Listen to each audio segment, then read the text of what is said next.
ಸರ್ಕಾರಿ ನೌಕರರ ಕಾರ್ಯಕ್ರಮದಲ್ಲಿ ಡಿಕೆ ಹೊಸ ದಾಳವನ್ನ ಕೂಡ ಉರುಳಿಸಿದ್ದಾರೆ. ಎನ್ಪಿಎಸ್ ಹಾಗೆ ಓಪಿಎಸ್ ಬಗ್ಗೆ ಮಾತನಾಡಿದ್ದಾರೆ. ಅದರ ಜೊತೆಗೆ ಈ ಹಿಂದೆ ಅವರು ಪ್ರಸ್ತಾಪ ಮಾಡಿರುವಂತ ವಿಚಾರಗಳನ್ನ ನಾವು ನೋಡ್ತಾ ಇದ್ವಿ. ಇನ್ನು ಇದೇ ವಿಚಾರವಾಗಿ ಏನು ಡಿಕೆಶಿ ಅವರು ಹೇಳಿಕೆಯನ್ನ ಕೊಟ್ಟರಲ್ಲ ಬೆಂಗಳೂರಿನ ಬಗ್ಗೆ, ಇದ್ರ ಬಗ್ಗೆ ಸಿಟಿ ರವಿ ಪ್ರತಿಕ್ರಿಯೆ ಕೊಟ್ಟಿದ್ದಾರೆ. ಬನ್ನಿ ಅವರೇನು ಹೇಳಿದ್ದಾರೆ ನೋಡೋಣ. ಈಗ ಉಪಮುಖ್ಯಮಂತ್ರಿಗಳು ದೇವರು ಕೂಡ ಬೆಂಗಳೂರನ್ನು ಸುಧಾರಿಸೋಕ್ಕಾಗಲ್ಲ ಅಂತ ಹೇಳಿದ್ದಾರೆ. ದೇವರಿಗೂ ಕೂಡ ಸರಿ ಮಾಡೋಕ್ಕಾಗಲ್ಲ ಅಂತ ಹೇಳಿದ್ದಾರೆ. ದೇವ್ರು ಹೇಳಿದ್ದ ಒಂದು ಪ್ಲಾನ್ ಸ್ಯಾಂಕ್ಷನಿಗೆ ಅಡಿಗೆ ₹100 ತಗ ಅಂತ. ಯಾವ ದೇವ್ರು ಹೇಳಿದ್ದು? ಅಡಿಗೆ ₹100 ಲಂಚ ತಗೊಳ್ಳೋದಕ್ಕೆ ಯಾವ ದೇವರು ಆದೇಶ ಕೊಟ್ಟಿದೆ? ಸುಧಾರಿಸಬೇಕು ಅನ್ನುವಂಥ ಇಚ್ಛಾಶಕ್ತಿ ಇಲ್ಲ. ಉದ್ದೇಶವೇ ಕೆಟ್ಟದಿದ್ದರೆ, ಉದ್ದೇಶವೇ ಲೂಟಿ ಹೊಡಿಬೇಕು ಅಂತಿದ್ದರೆ ದೇವ್ರೇನು ಮಾಡೋಕ್ಕಾಗತ್ತೆ? ಉದ್ದೇಶದಲ್ಲಿ ಬೆಂಗಳೂರನ್ನ ಸಮಗ್ರ ಅಭಿವೃದ್ಧಿ ಪಡಿಸ್ಬೇಕು ಅಂತಿದ್ದರೆ ಖಂಡಿತವಾಗಿಯೂ ಸುಧಾರಿಸ್ಬೋದು. ಆದರೆ ಉದ್ದೇಶವೇ ಲೂಟಿ ಆದರೆ ಯಾವ ದೇವರು ಏನು ಮಾಡೋಕ್ಕಾಗಲ್ಲ. ಹಾಗಾಗಿ ನಾವೇನು ಮಾಡೋದು? ಇವ್ರ ಕೈಗೆ ಅಧಿಕಾರ ಸಿಕ್ಬಿಟ್ಟಿದೆ.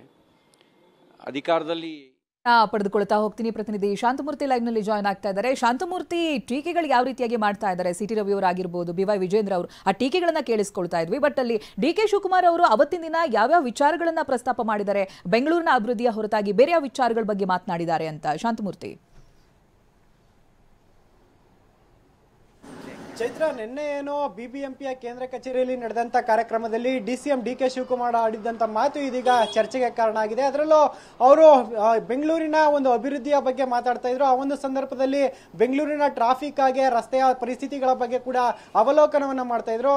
ಸದ್ಯ ನಮ್ಮ ರಸ್ತೆ ಅನ್ನುವಂತ ಒಂದು ಕೈಪಿಡಿಯನ್ನ ಬಿಡುಗಡೆ ಮಾಡಿದ ಬಳಿಕ ಆ ಬೆಂಗಳೂರಿನ ಸ್ಥಿತಿ ಯಾವ ರೀತಿಯಾಗಿದೆ ಅಂದ್ರೆ, 2 ವರ್ಷ ಕಳೆದ್ರು ಕೂಡ ಭಗವಂತನೇ ಭೂಮಿಗೆ ಬಂದ್ರು ಏನು ಮಾಡೋಕ್ಕಾಗಲ್ಲ ಅನ್ನೋ ರೀತಿಯಲ್ಲಿ ಮಾತನಾಡಿದ್ರು. ಅದೇ ಮಾತು ಇದೀಗ ವಿಪಕ್ಷ ನಾಯಕರ ಟೀಕೆಗಳು ಕೂಡ ಕಾರಣ ಆಗ್ತಾ ಇದೆ. ಯಾಕಂದ್ರೆ ಬೆಂಗಳೂರಿನ ಒಂದು ಅಭಿವೃದ್ಧಿಯನ್ನ ಮಾಡಬೇಕಾದ್ರೆ ಒಂದಷ್ಟು ಸುಧಾರಣೆಗಳನ್ನ ಮಾಡಬೇಕು, ಜೊತೆಗೆ ರಸ್ತೆಗಳು ಹಾಗೆ ಟ್ರಾಫಿಕ್ ಸಮಸ್ಯೆಗೆ ಮುಕ್ತಿ ಕೊಡುವ ಕೆಲಸವನ್ನು ಕೂಡ ಸರ್ಕಾರ ಮಾಡಬೇಕು. ಆದ್ರೆ ನಿನ್ನೆ DCM DK ಶಿವಕುಮಾರ್ ಹೇಳಿದಂತ ಮಾತು ಇದೀಗ ವಿಪಕ್ಷಗಳಿಗೆ ಒಂದು ರೀತಿಯಲ್ಲಿ ಅಸ್ತ್ರ ಸಿಕ್ಕಂತಾಗಿದೆ. ಯಾಕಂದ್ರೆ ಈಗ ರಾಜಕೀಯ ಜಟಾಪಟಿಗೂ ಕೂಡ ಆ ಒಂದು ಹೇಳಿಕೆ ಕಾರಣ ಆಗಿರುವಂತದ್ದು. ಭಗವಂತ ಬಂದ್ರು ಕೂಡ ಬೆಂಗಳೂರನ್ನ ಸರಿಪಡಿಸಕ್ಕಾಗಲ್ಲ ಅಂದ್ರೆ ಎಷ್ಟರ ಮಟ್ಟಿಗೆ ಸರ್ಕಾರ ವಿಫಲ ಆಗಿದೆ ಅಂತ ಈಗ ವಿಪಕ್ಷಗಳು ಸರ್ಕಾರದ ವಿರುದ್ಧ ಹರಿಹಾಯ್ತಾ ಇದೆ. ಜೊತೆಗೆ ಈತ DCM DK ಶಿವಕುಮಾರ್ ಅವರು ಆ ಒಂದು ಕ್ಷಣದಲ್ಲಿ ಮಾತಾಡುವಂತ ಸಂದರ್ಭದಲ್ಲಿ ಬೆಂಗಳೂರಿನ ವ್ಯವಸ್ಥೆ ಎಷ್ಟರ ಮಟ್ಟಿಗೆ ಹದಗೆಟ್ಟಿದೆ ಅನ್ನೋದನ್ನ ಆ ಒಂದು ಉಪಮೆಯ ಮೂಲಕ ಅಲಂಕಾರವನ್ನ ಬಳಸಿ ಅಲ್ಲಿ ಮಾತಾಡಿದ್ರು. ಆ ಒಂದು ಬಳಸಿದ್ದಂತ ಏನು ಮಾತಿತ್ತು ಅದು ಈಗ ಚರ್ಚೆಗೆ ಕಾರಣ ಆಗ್ತದೆ. ಸದ್ಯ ಒಂದ್ ಕಡೆ ಬೆಂಗಳೂರಿನ ಅಭಿವೃದ್ಧಿಯನ್ನ ಮಾಡ್ತೀವಿ ಅಂತ ನಿನ್ನೆ ಅಷ್ಟೇ ಕೈಪಿಡಿಯನ್ನ ಬಿಡುಗಡೆ ಮಾಡಿದ್ದಾರೆ. ಮತ್ತೊಂದ್ ಕಡೆಯಲ್ಲಿ